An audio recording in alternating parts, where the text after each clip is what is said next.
دور ہے امیر المؤمنین خلیفۃ المسلمین حضرت سیدنا عمر فاروق رضی اللہ تعالی عنہ کا۔ ایک بڑا ہی عجیب و غریب واقعہ حضرت عمر رضی اللہ تعالی عنہ کے دور کے اندر پیش آیا کہ حضرت سیدنا فاروق اعظم رضی اللہ تعالی عنہ کے پاس ایک شخص آیا اور اس نے آ کے عرض کیا، اے امیر المومنین، 2 سال تک میں اپنی بیوی سے دور رہا، آج 2 سال کے بعد میں گھر واپس لوٹا تو میری ساری کی ساری خوشیاں پانی کے اندر مل گئی، ضائع ہو گئیں۔ میں نے کیا دیکھا کہ میری بیوی جو ہے وہ امید سے ہے اور وہ یہ کہتی ہے کہ یہ بچہ آپ کا ہے جو میرے پیٹ کے اندر ہے، آپ فیصلہ فرما دیجئے۔ حضرت سیدنا عمر فاروق رضی اللہ تعالی عنہ نے کیا فیصلہ فرمایا؟ مشاورت کے بعد یہ فیصلہ کیا کہ اس عورت کو رجم کیا جائے۔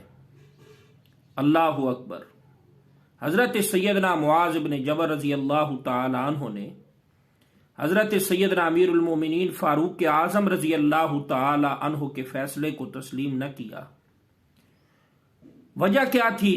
فرمایا کہ ٹھیک ہے، آپ کا فیصلہ ٹھیک ہوگا، لیکن رسول اللہ صلی اللہ علیہ وسلم کے زمانے میں اسی طرح کا ایک واقعہ رونما ہوا تو اللہ کے نبی صلی اللہ علیہ وسلم نے اس وقت تک اس عورت پر حد جاری کرنے کا حکم نہیں دیا جب تک کہ وضع حمل نہ ہو جائے، بچہ پیدا نہ ہو جائے۔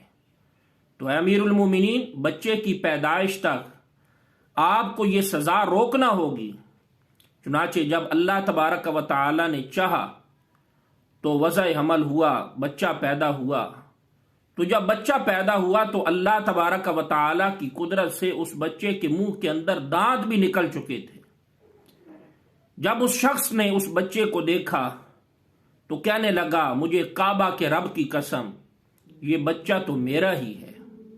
حضرت سیدنا فاروق اعظم رضی اللہ تعالی عنہ نے پھر وہ جو رجم کی سزا اس کے اوپر عائد کی تھی وہ ساکت ہو گئی، اور حضرت فاروق اعظم نے ایک بڑا خوبصورت جملہ ارشاد فرمایا کہ آج اگر معاذ نہ ہوتا تو عمر ہلاک ہو جاتے۔